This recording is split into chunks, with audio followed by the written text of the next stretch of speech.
Habang kami ay kumakain ng kung ano-ano doon sa beach resort, ay ang iba naman, yung mga naunang dumating, ay nag-iinuman sila, nagsasayaw-sayaw dahil meron silang dalang speaker, Bluetooth speaker. So, nagtugtog sila ng disco, and yung iba medyo nahihilo na dahil nga nainom sila ng tuba. And pagkatapos nun, mga kaibigan ko, kami naman ay patuloy na kumakain pa rin. Anyway, mga kaibigan ko, pagdating namin doon, yung tanging ilaw doon, mga kaibigan ko, is yung solar lamang. So, madilim ang kapaligiran. And, yes, naisip nga namin,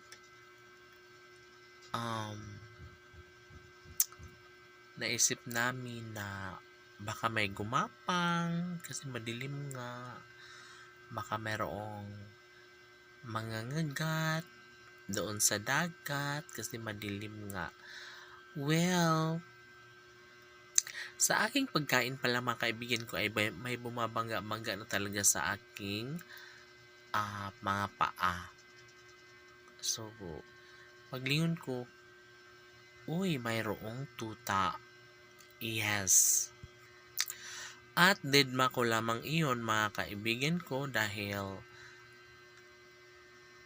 paglingon ko is, ayun, nandoon siya. Hindi naman siya nangangagat or ano, kaya hinayaan lang namin.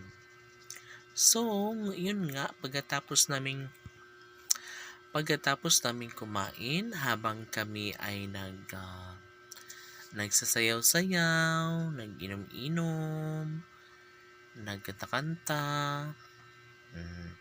biglang hinakbat ang paa ni Pinyo. Kinagat yung kanyang paa, pero sablay ang tuta dahil ang nakagat niya ay yung tsinelas lamang. Di ba may tsinelas na may cover, yung parang yung may yung ganyang kalapad dito sa may paa, yun ang nakagat. So hindi umabot sa may balat ni Pinyo ang kagat ng aso. Yung aso, mga kaibigan ko, is siya, parang hindi ko alam kung sigbin ba yun or baka ano lang na aso yun, yung nagtitrip ganon, asong so ayun nga, mga kaibigan ko. So wala yun, no, hindi siya nakagat.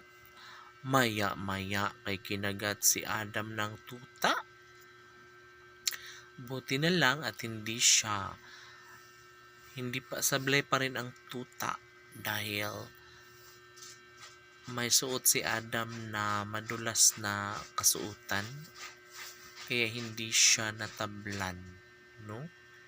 Buti na lang wala midulot ang ngipon sa tuta, maong safe si Adam.